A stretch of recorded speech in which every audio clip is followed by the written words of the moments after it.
पति का त्याग नहीं करना चाहिए, पति कैसा भी हो। पद्म पुराण की एक घटना भगवान ने सुनाई, एक घटना भगवान ने सुनाई। सुनो, एक स्त्री थी, उस स्त्री का विवाह हुआ, पति बहुत सुंदर था, विवाह हुआ।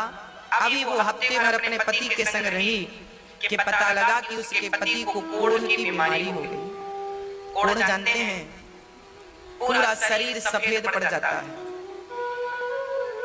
दो प्रकार का कोढ़ होता है, एक कोढ़ वो जो शरीर को सफेद कर देता है, एक कोढ़ वो होता है जो पूरे शरीर में चमड़ी को गला गला करके गिराता है और मावाद बन जाती है, पूरे शरीर में दुर्गंध निकलती है पूरे शरीर से।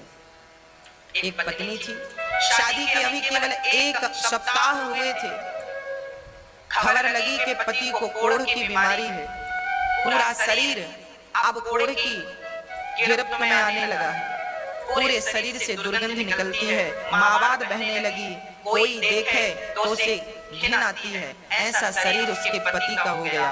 पर धन्य थी वो स्त्री कि अपने पति की ऐसे शरीर, ऐसी दुर्गति होने पर भी वो अपने पति से प्रेम करती और अपने पति की सेवा करके अपना पत्नी धर्म निभाती। वो स्त्री अपने पति की सेवा करती, कपड़े से शरीर को पोंछती और पति का बहुत ख्याल रखती। कोई और स्त्री होती शायद तो इस अवस्था में शादी के अभी 1 सप्ताह हुए थे, इतने जल्दी कौन किसे स्वीकार करता। पर उस नारी ने अपने अंदर के पतिव्रता को मरने नहीं दिया और उसने पति की सेवा की। बहुत लंबा समय बीत गया, शादी के 15 साल बीत गए। 15 वर्ष बाद उसका पति बाहर बैठा, ठंडियों का समय था, धूप में बैठा था। सोचो, वो नारी अपने मायके नहीं जाती इसलिए कि मैं चली जाऊंगी तो इनकी सेवा कौन करेगा। ना तो भाई सेवा करता है, ना परिवार में कोई आगे बढ़ता है, पत्नी करे तो करे, नहीं तो वो मर जाए। धन्य थी वो नारी जो पति की सेवा करती। एक दिन पति सर्दियों के दिन बाहर आंगन पर बैठा था, तभी उस नगर की एक सुंदर वैश्या वहां से गुजरती है। राजा के घर नाचने जाती थी वैश्या। जब वो राजा के घर नाचने जाती तो उसी रास्ते से गुजरी। आज कोढ़ जिनको था, उस कोढ़ी ने उस स्त्री को देखा, आहा कितनी सुंदर है ये, और उसकी सुंदरता पर लट्टू हो गया। उसका मन वैश्या के पीछे चला गया। शाम को बड़ा उदास था। पत्नी ने कहा, स्वामी जी क्या हुआ? तब कह दिया, क्या बताऊं, आज यहाँ से वो स्त्री गई, उसके संग मेरा मन चला गया।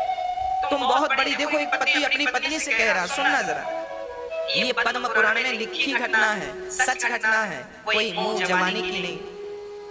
हाँ, उस पति ने कहा, उस कोढ़ी ने कहा अपनी पत्नी से, सुनो एक बार तुम चाहो तो वैश्या मुझसे मिल ले, बस एक बार उससे मिलने की इच्छा है।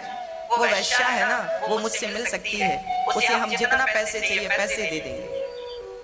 अब एक पति भला अपनी पत्नी से कह रहा है कि तुम हमें उस वैश्या से मिला दो, पर पत्नी तो पतिव्रता थी। भला पति की ये आज्ञा भी कैसे टालती? आज तक किसी आज्ञा का उल्लंघन किया नहीं था, ये आज्ञा कैसे टाल? ठीक है, मैं आपकी मुलाकात जरूर कराऊंगी यदि आपकी इच्छा है, ठीक है।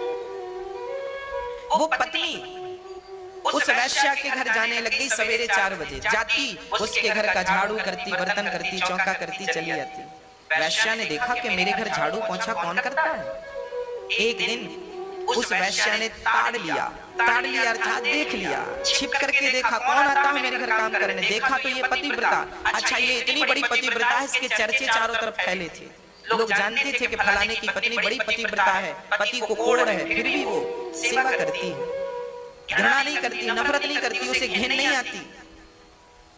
वैश्या चरणों में गिर पड़ी, देवी तुम इतनी बड़ी पतिव्रता हो, मेरे घर झाड़ू लगाओगी, पोंछा करोगी, तो मैं तो वैसी वैश्या हूँ, मुझे नरक में भी शायद जगह ना मिले, तुम इतनी बड़ी पतिव्रता मेरे घर झाड़ू क्यों लगा रही हो, बताइए।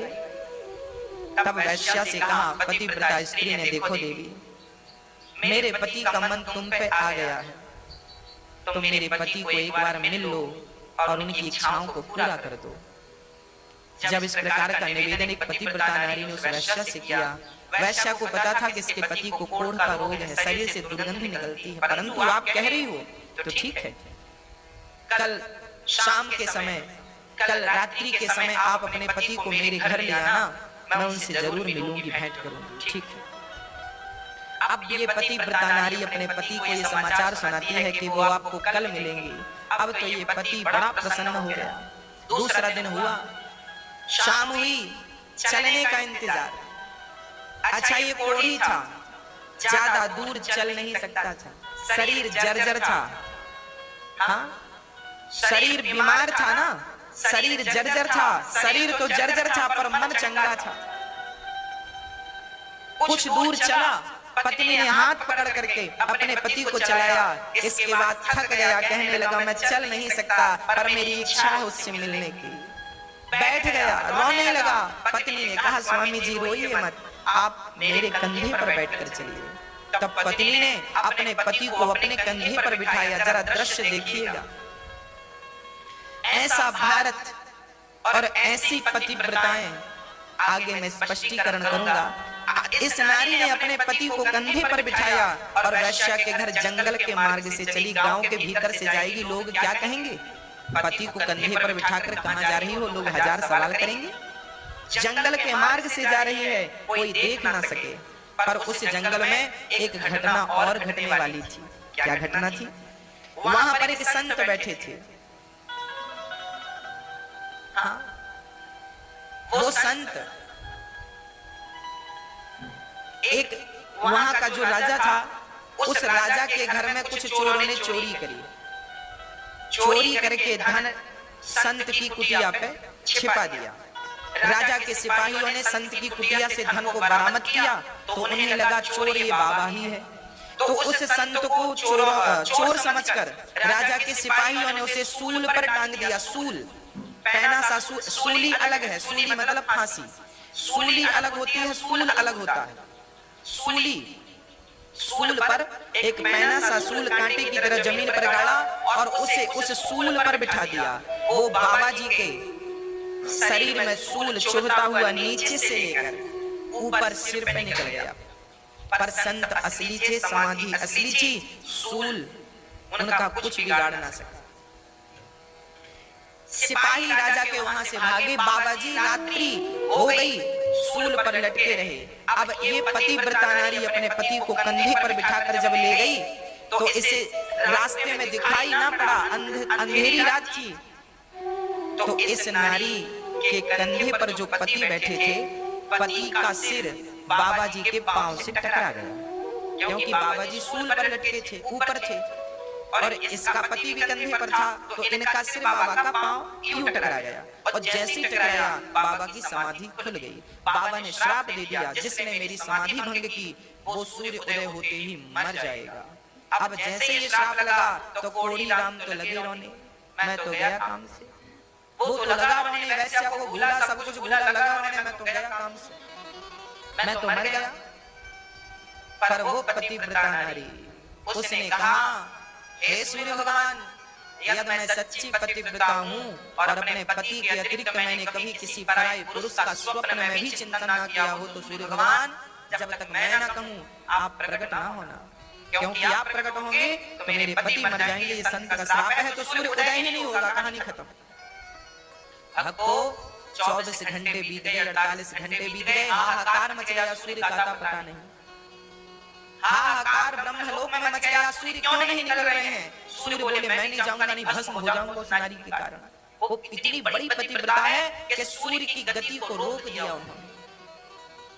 रुक गए सूर्य भगवान, स्थिर हो गए, स्थिर हो गए। ब्रह्मा विष्णु महेश दौड़े दौड़े आए, देवी क्या कर रही हो, प्रकट होने दो ना, मेरे पति मर जाएंगे। तब अनुसुईया माता को पता लगा, वो आई और अनुसुईया माता ने कहा देवी तेरे पति को मैं जीवित करूंगी, तू आने दे। सूर्य भगवान को जब आने दिया, सूर्य उदय हुआ। श्राप के कारण पहली किरण पड़ते ही उसके पति मर गए। तब अनुसुईया ने कहा कि हे प्रभु, यदि मैं अनुसुईया सच्ची पतिव्रता हूँ तो इसका मरा हुआ पति जीवित हो जाए। कहकर जल छोड़ा। परिणाम क्या हुआ? मरा हुआ पति जीवित हो गया, कोढ़ का रोग था वो समाप्त हो गया और सुंदर सा पुरुष खड़ा हो गया। विमान आया, दोनों शरीर सहित भगवान के निज धाम को चले गए। एक पत्नी चाहे तो पति कैसा भी हो, उस पति का भी कल्याण कर सकती है। हाँ?